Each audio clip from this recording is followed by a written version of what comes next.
तो आज हम लोग स्टार्ट करेंगे ऑर्गेनिक केमिस्ट्री का first chapter haloalkane and haloarene. Clear है? तो चैप्टर का नाम होगा हम लोग का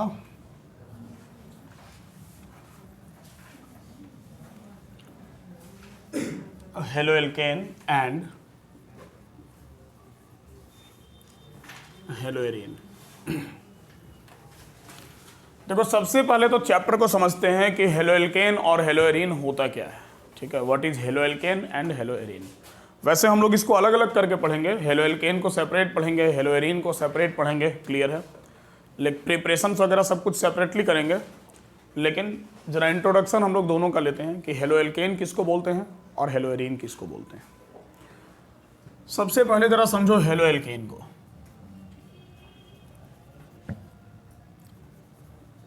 देखो, नाम ही है हेलोएल्केन। ये तुम्हारा दो टर्म से मिलकर बना। कौन कौन सा?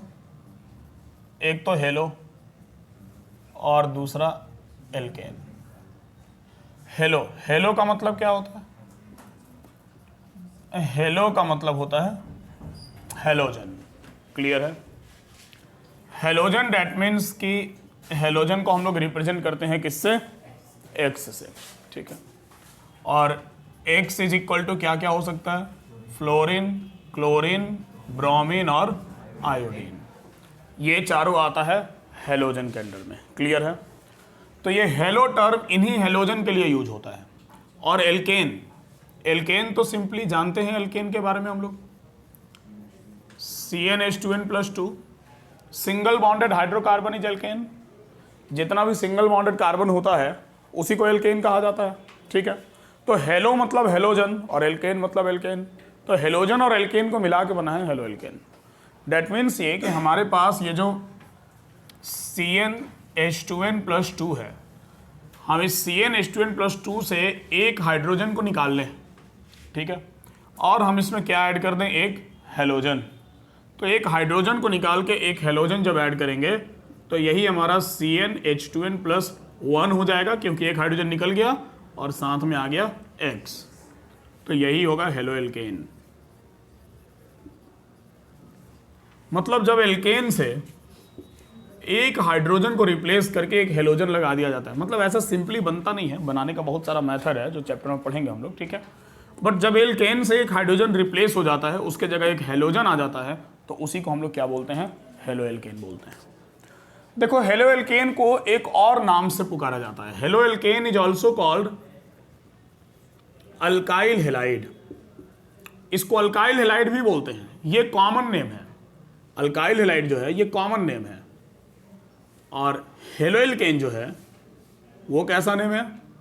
वो IUPAC नेम है। ठीक है, ये है IUPAC नेम और ये है कॉमन नेम। IUPAC नेम में हम लोग हेलोएल्केन बोलते हैं और कॉमन नेम में अल्काइल हेलाइड बोलते हैं।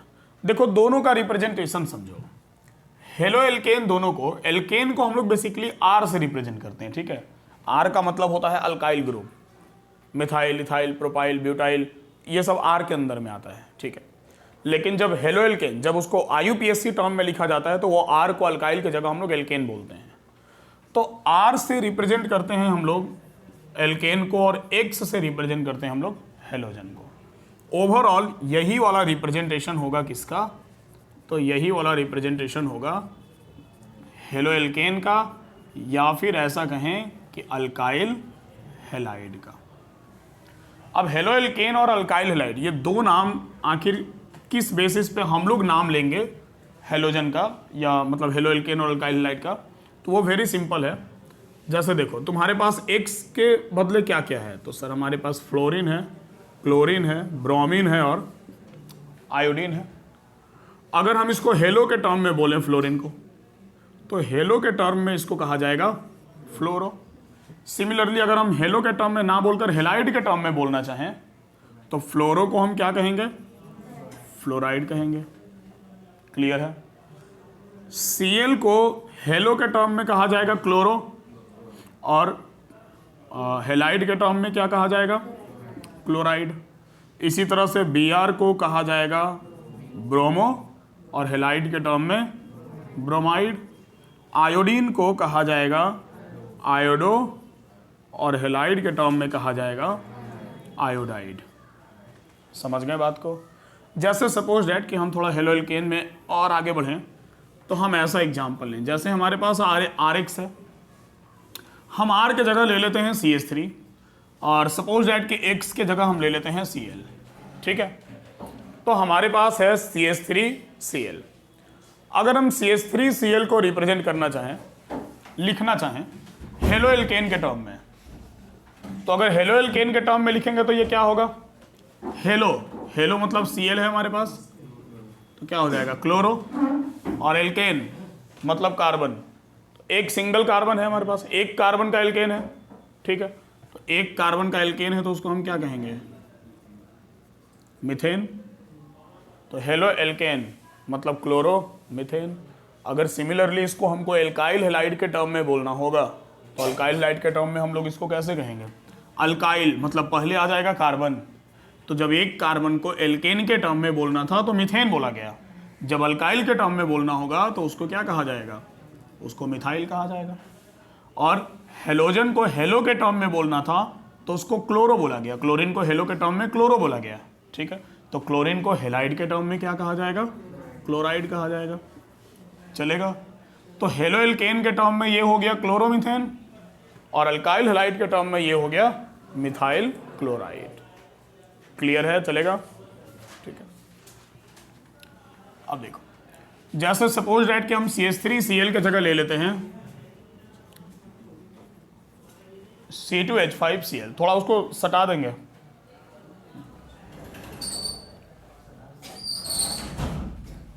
जैसे सपोज दैट कि हम C2H5Cl ले लेते हैं, तो C2H5Cl को अगर हेलो एल्केन के टर्म में लिखना होगा तो क्या लिखोगे? बोलो।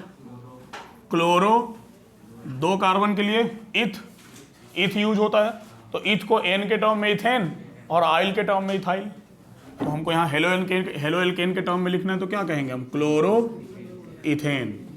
और अगर हम इसी को एल्काइल हेलाइड के टर्म में लिखना चाहें तो इथाइल क्लोराइड।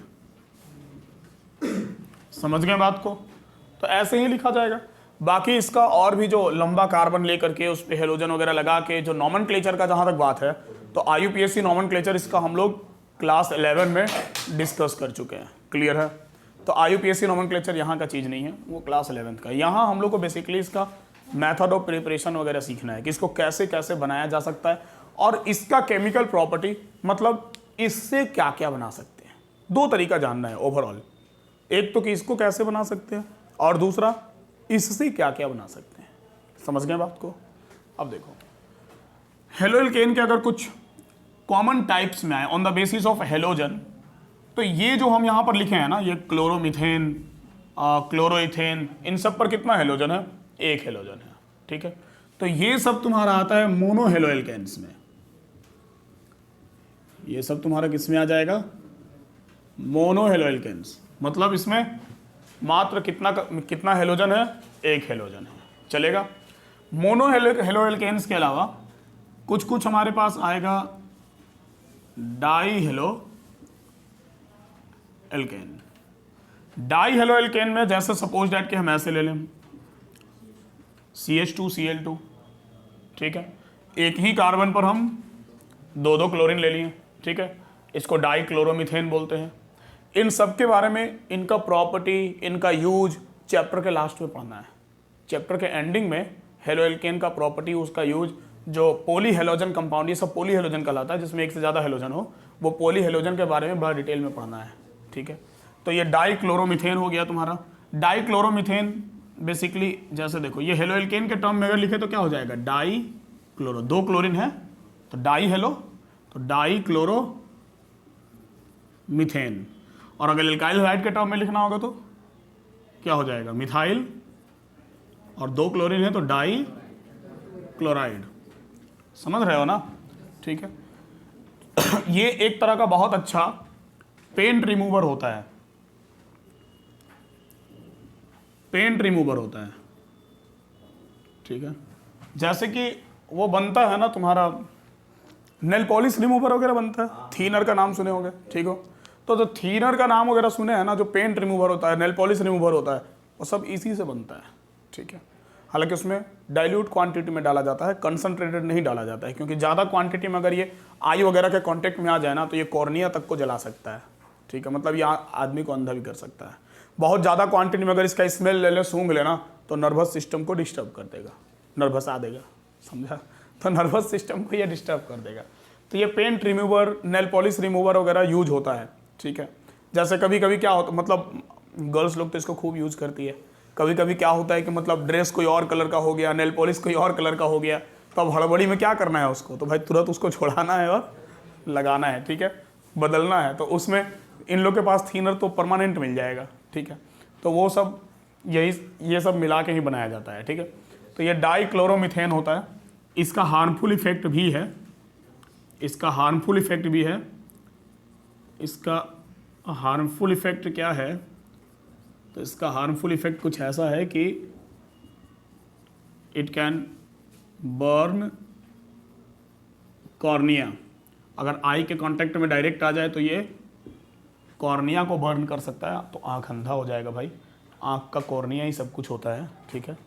तो ये बड़ा इफेक्टिव होता है, इसलिए कभी देखो नेल पॉलिश वगैरह छुड़ाना ना, तो उसी से फिर आँख मत मिसने लगना, हो जाएगा दिक्कत। देखो CH2Cl2 के बाद एक और हम लोग ले लेते, जैसे हम सपोज दैट ये तो डाई हेलोएल्केन हो गया। हाँ, डाई हेलोएल्केन में कुछ ऐसा भी आता है, जैसे यहाँ तो सेम कार्बन के ऊपर 2 हेलोजन था, तो ये नॉर्मली हेलोएल्केन के तौर पे इसको यूज कर लिया गया, ठीक है।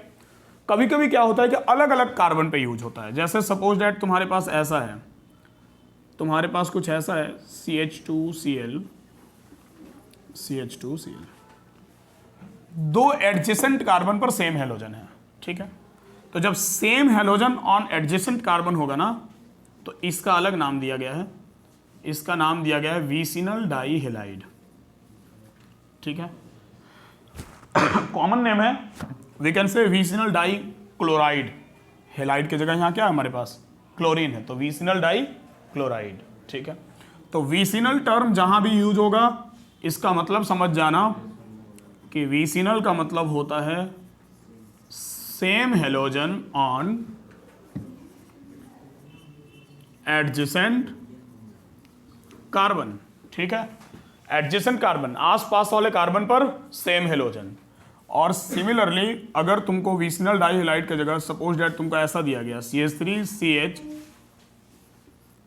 एक ही कार्बन के ऊपर 2 हेलोजन दे दिया गया, ठीक है, दोनों अलग अलग पर नहीं दिया गया, एडजेसेंट मतलब कि आसपास, और यहां सेम, तो इसको विसिनल ना बोल करके इसका जो नाम दिया गया है वो नाम दिया गया है तुमको जेमिनल डाई हेलाइड, जिसमें भी कॉल्ड है जेमिनल डाई क्लोराइड, बिकॉज हम हेलाइड की जगह Cl लेकर चल रहे हैं। समझ गए बात को?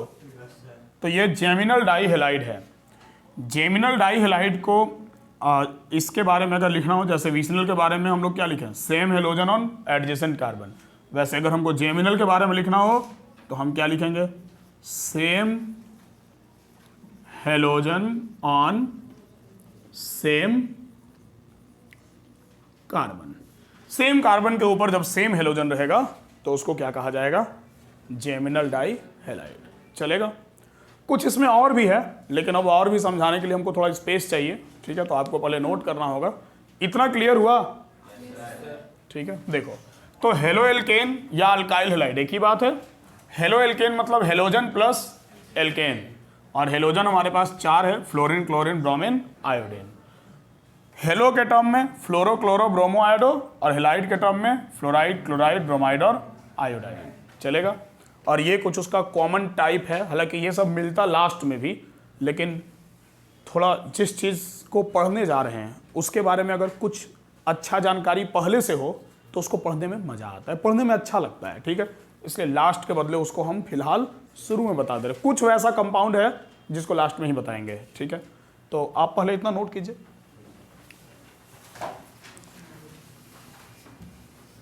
तो ये मिटाते हैं। तो ध्यान रखना कि अगर अलग अलग कार्बन पे सेम हेलोजन रहा तो उसको क्या कहा जाएगा, विसिनल डाइहेलाइड, और अगर सेम कार्बन पर सेम हेलोजन रहा तो उसको कहा जाएगा जेमिनल डाइहेलाइड, ठीक है। अब इसके बाद कुछ और केसेस देखो, इसका कुछ और टाइप इसका ले लेते हैं।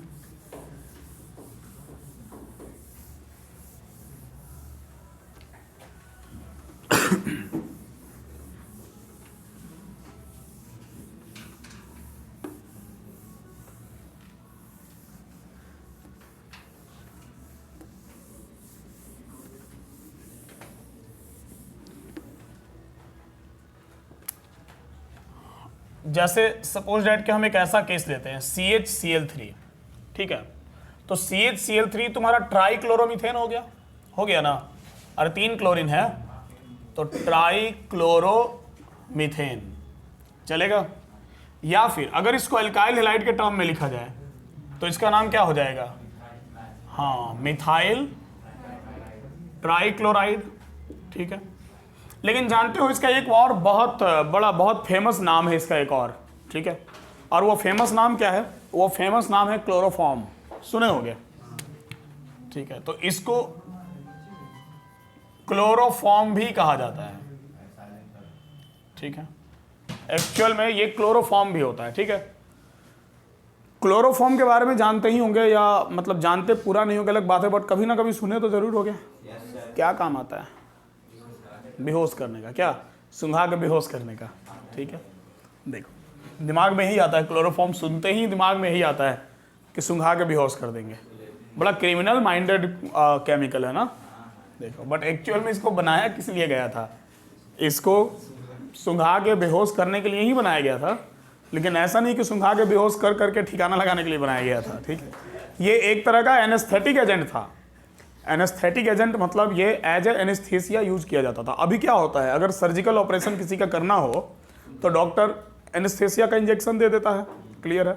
लेकिन एक समय ऐसा भी था कि जब हम लोग पास मेडिकल साइंस में एनेस्थीसिया का इंजेक्शन अवेलेबल नहीं था, तो उस समय मरीज को क्लोरोफॉर्म सुंघा के बेहोश किया जाता था, ठीक है। मरीज को क्लोरोफॉर्म सुंघा दिए, बेहोश हो गया, बेहोश होने के बाद उसका इलाज कर दिया गया। लेकिन इसका डिमेरिट भी दम भर था, ठीक है, हाँ। अब मरीज कितना क्वांटिटी में सूंघा नहीं सूंघा, ये तो मरीज के सूंघने के ऊपर डिपेंड करता है। मरीज छोटा सा ऑपरेशन है, मरीज बहुत ज़्यादा सूंघ लिया, पता चला होश ही नहीं आया उसको, ठीक है, हाँ। ऑपरेशन के बाद 72 घंटा तक होश नहीं आया, बेचारा निकल लिया, ठीक है, वो उठा ही नहीं, उठ गया। उसके बाद कभी कभी क्या होता था, कोई बड़ा ऑपरेशन है, मरीज कम ही सूंघा है, ठीक है, ऑपरेशन चल रहा, बीचे में होश आ गया उसको,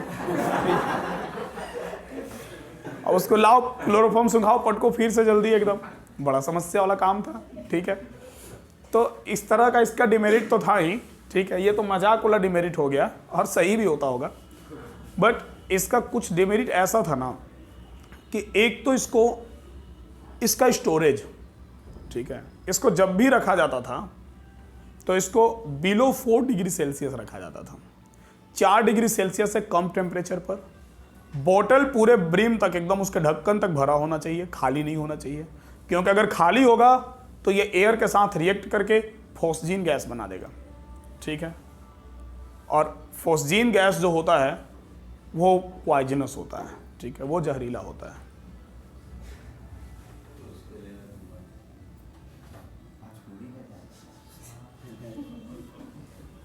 देखो तो जो क्लोरोफॉर्म है, हाँ, तो ये एयर के साथ रिएक्ट करके फोस्जीन बनाता था, फोस्जीन पॉइजनस गैस होता था। तो जितना ये खाली होता था ना, उसमें उतना इसमें इथेनॉल मिला के रखा जाता था। इथेनॉल इसके रिएक्टिविटी को थोड़ा कम करता है।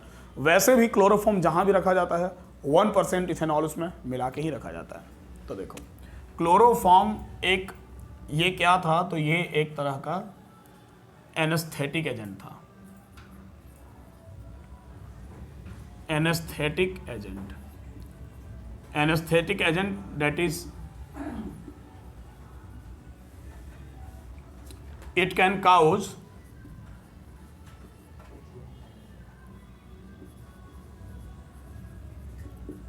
temporarily unconsciousness, टेम्पोररी तौर पे ये बेहोश कर देता था, ठीक है, टेम्पोरली अनकॉन्शियसनेस ये काउज करता था, ठीक है। इसका स्टोरेज का थोड़ा सा प्रॉब्लम होता था, it is filled up to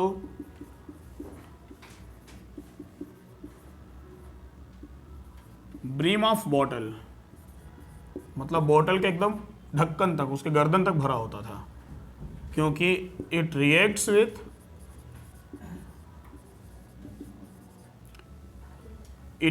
with air to form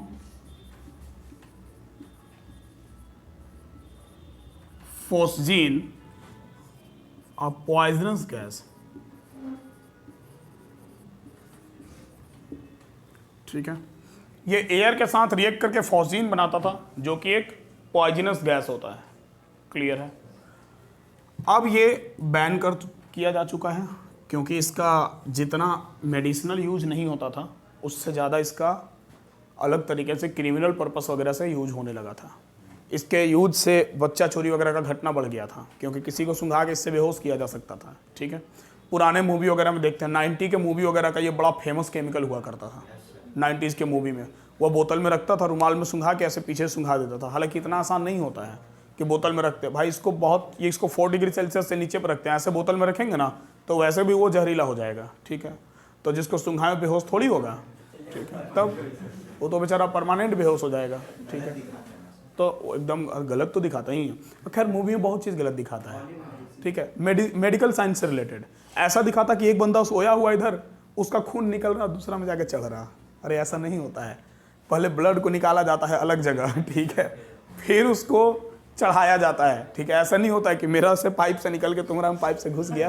ठीक है, ऐसे ब्लड नहीं चढ़ाया जाता है। तो कभी कभी मूवी देखने के बाद लगता है कि एक तरफ एक फिल्म देख रहे थे, एक तरफ अनिल कपूर सोया हुआ था, एक तरफ सनी देओल सोया हुआ था। ठीक है, दोनों का शायद ऐसे ही कुछ था, ऐसे ही हीरो लोग था, दोनों सोया हुआ था और ब्लड पूरा निकल रहा चढ़ रहा, निकल रहा चढ़ रहा। लास्ट में उसको डॉक्टर मना किया कि अब तुम इससे ज़्यादा ब्लड नहीं दे सकता है, निकाल के चल जाता है। तो सनी देओल उठता है और निकाल के लगा लेता है। ठीक है, और उसका ब्लड उसमें जाके चढ़ने लगता है। तो ये सब तो भाई पूरा इतना आसान होता ब्लड देना किसी को। ठीक है, तब तो जहाँ तहाँ ब्लड दे दिया जाता है एकदम, निकाल भाई, तू अपना में लगा, हम अपना में लगाते हैं। ठीक है, देखो तो ये फॉस्जीन पॉइजनस गैस, ये तो हो गया तुम्हारा। ट्राइक्लोरोमीथेन के बारे में समझ गए, क्लोरोफॉर्म के बारे में। क्लोरोफॉर्म के बाद एक और समझो, CCl4। ठीक है, वैसे क्लोरोफॉर्म के जैसा एक और होता है, आयोडोफॉर्म भी होता है, CHI3। और CHI3 को कहा जाता है आयोडोफॉर्म। ठीक है, और आयोडोफॉर्म इसको यूज किया जाता था, it was earlier used as antiseptic, but it is banned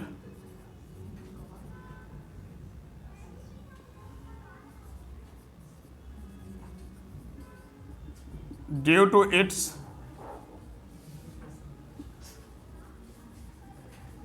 objectionable smell।